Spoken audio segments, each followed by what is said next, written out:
Gentlemen, good morning, and I'm sorry I'm not going to be with you. I was asked to do this talk for a reason that I will explain.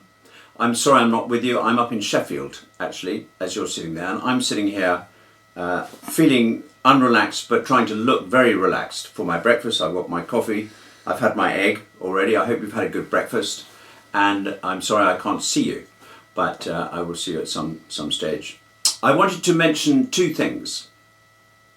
The first is it was connected to a word that I got on Sunday in church, which is an unusual situation for me to find myself in. But James, if you were there, James the new vicar invited people to say if they had a word or to speak out if they felt something. And that's something that we go through in church from time to time. Have you got a word? Would you like to come up to prayer? My initial reaction always to that is, I'm not going to say a word. Why am I going to want to say a word? And if my word doesn't fit in with anybody else, I'm going to look like a fool, which I don't particularly want to do.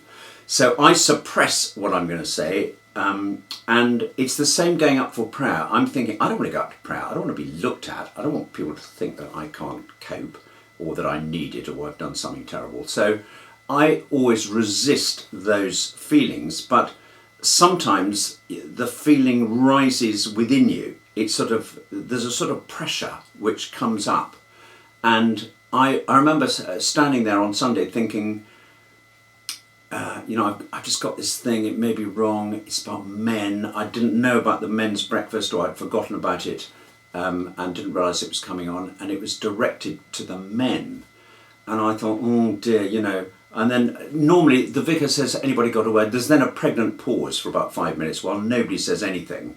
And then a very godly church warden probably says something because he can't bear the silence anymore. And then one or two people actually do come out with a word, and you think, oh, okay. Well, and I try and resist. It's like a sort of rising tide that comes up. And I'm thinking, oh, I've got to say something because this sort of pressure is building up. And then you open your mouth and you start saying something, and then you think, oh my goodness, I'm on. Words are coming out. Am I going to get the words right? Are they going to come out right? Are they going to sound right? Is anybody going to make any sense of them? And then you shut down, you finish, and you stop, and you think, whew, thank goodness, I don't have to do that again. And then somebody else says something and you don't think any more of it. And what happened on this Sunday was that as soon as the service was over, Martin and John came up and said, that's exactly what we want to hear for our men's breakfast. And I thought, that's interesting, because it obviously empathised or worked with somebody else. So I then thought, well, it probably was worth saying in that case, although I didn't feel it at the time. And they asked me to speak at breakfast as a result of that. And I was very relieved to say, I'm so sorry I won't be there, but I'd love to, but I won't be there. But then Martin said, well, it's okay, we can video you. So, okay. So again, there's no way out, really. You get caught in these things. But the answer, the reason that I've said all that is that it relates to the word that I had, which is stand up and be bold and be courageous. And I don't know what it is with men and me. I think I feel it in myself. Is that I like peace. I love peace. I love harmony. I love just everybody being peaceful, and I bend over backwards to be peaceful with my wife, with my children, with my work employees. And the answer is you get in a muddle, because you can't always do that. Occasionally, one has to stand up, be strong, be bold, and say things that you think they don't want to hear. And that's really the word. I think we're getting in a muddle, and I don't know whether it's the women who are beginning to. I don't want to be competitive with women. I love women. I'm surrounded by women. They're all strong women, so I have to be strong, or I'm meant to be strong, but I'm never quite strong enough. And I think what's happening nowadays is that the women are so fed up with weak men that they're getting stronger and stronger. They're sort of thinking, well, somebody's got to take on the responsibility and authority and get things done. The answer biblically is that we should be doing that. That's what our job is, whether we're single, whether we're married, whether we're sons, whatever our position is. The men are supposed to be strong. And it's not always easy to be strong because you don't want to hurt them, particularly if they're people that you love. My experience is that when I worry about what somebody, particularly employees at work or people that you work with, if you have a difficult decision and you worry about what they're going to think, very often actually they think, I'm so glad you said that, or I'm so glad, not necessarily that you gave me my cards, or I've been waiting to go, or I've always felt this. And so often something happens and you think, I don't know why I worried about that. And the answer is that the decisions that we make, particularly at work, you know what's right and you know what's wrong and you know what's connected to the Bible, what you should do. And the answer is you should make that decision in your mind and be absolutely clear and firm about it. You then, once you've got that stored, you then store it. You then think, how can I best present this to the person in the best pastoral way? And it's those two things that get muddled. I think of the pastoral bit, what is he going to think? What is he or she going to think if I say that? And I think that very often we get those two things muddled up. But the answer is that the word that I got was I think be strong, courageous and bold with those things. Now, again, thinking about that for a moment, it doesn't mean you have to be macho. You don't have to go right. You don't have to turn yourself into a Bear Grylls type character.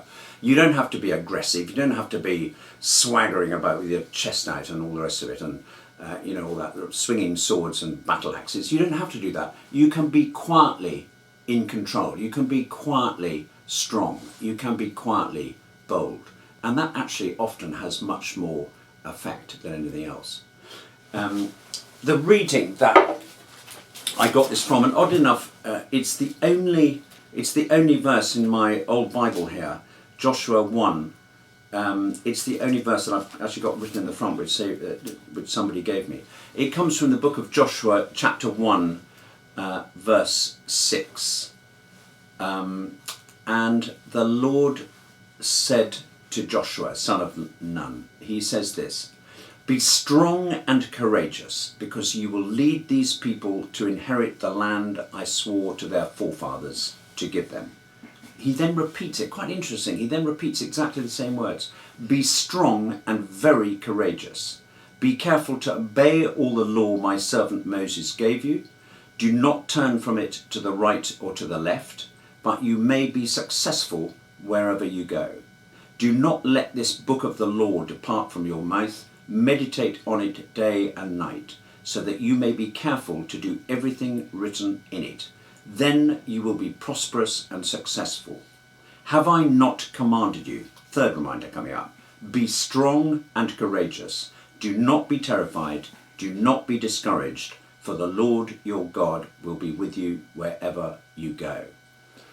And I think when we have a relationship with God and we know he's there, backing us up, supporting us and helping us, it takes fear away. Fear flees from that situation. And that enables us to take on the courage and boldness and strength that we need. And I'm talking about daily lives. I'm talking about ordinary daily things with wives, families, mothers. You just have to quietly be godly and stand your ground. So, as with speaking out in church, if you have a word or need prayer, stand up, speak out. Let's see what happens. We're all on the edge. I mean, James is moving us in a more exciting way. In a way, we're being moved forward, and he's going to want some reaction, and he's going to want some excitement. And it's so often the girls. Why has it always got to be the girls that speak out and say things? Let's have a few men and speak out. And I hope you have a good breakfast. Thank you.